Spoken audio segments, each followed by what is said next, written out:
सजा का एक ही तरीका है कि चुनाव के मौके पर हम इस बात का ध्यान रखें कि कोई भ्रष्ट आदमी तो चुनाव नहीं लड़ रहा है। यदि जनता ने फैसला कर लिया, पार्टी कोई भी हो, लेकिन ये अधिकार आपका है कि आप वोट देंगे, और वोट देने में ये विचार आपने कर लिया कि चाहे अनपढ़ है या पढ़ा लिखा है, किस जात का और किस नहीं, लेकिन ये आदमी ईमानदार है, भ्रष्ट नहीं है, तो भ्रष्ट आदमी को वोट मत दो, ईमानदारी को आगे बढ़ाने की कोशिश करो, फिर आपको पता लग जाएगा कि हिंदुस्तान किस तरह से आगे बढ़ रहा है। आज हमने इस बीमारी का इलाज इस ढंग से तो किया नहीं, और दुर्भाग्य है कि देश में हमने जातिवाद फैला दिया।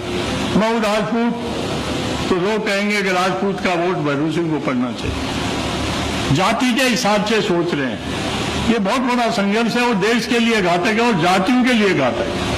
कोई ये समझेगा आज ब्राह्मण इकट्ठे हो जाए और वो हिंदुस्तान का राज कर सकेंगे, नहीं कर सकते। कोई ये समझ ले राजपूत इकट्ठे हो जाए वो हिंदुस्तान का राज कर लेंगे, नहीं कर सकते। कोई ये समझे गुजर मीना ये सब अहीर ये सब अलग अलग जातियों में एक हो जाए, कभी नहीं कर सकते। और करके आप देख लो, सजा का एक ही तरीका है कि चुनाव के मौके पर हम इस बात का ध्यान रखें कि कोई भ्रष्ट आदमी तो चुनाव नहीं लड़ रहा है।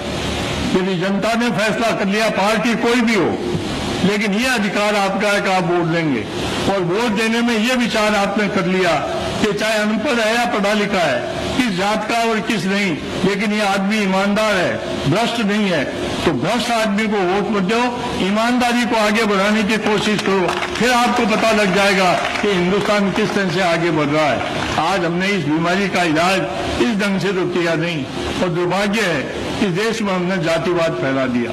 मैं हूं राजपूत, तो लोग कहेंगे कि राजपूत का वोट भैरू सिंह को पड़ना चाहिए। जाति के हिसाब से सोच रहे हैं, ये बहुत बड़ा संघर्ष है और देश के लिए घातक है और जातियों के लिए घातक है।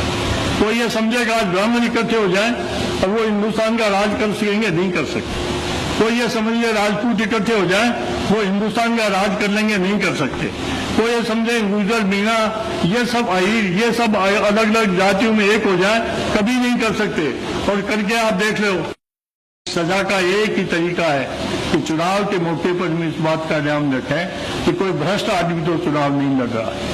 यदि जनता ने फैसला कर लिया, पार्टी कोई भी हो, लेकिन ये अधिकार आपका है कि आप वोट देंगे, और वोट देने में ये विचार आपने कर लिया कि चाहे अनपढ़ है या पढ़ा लिखा है, किस जात का और किस नहीं, लेकिन ये आदमी ईमानदार है, भ्रष्ट नहीं है, तो भ्रष्ट आदमी को वोट मत दो, ईमानदारी को आगे बढ़ाने की कोशिश करो, फिर आपको पता लग जाएगा कि हिंदुस्तान किस तरह से आगे बढ़ रहा है। आज हमने इस बीमारी का इलाज इस ढंग से तो किया नहीं, और दुर्भाग्य है कि देश में हमने जातिवाद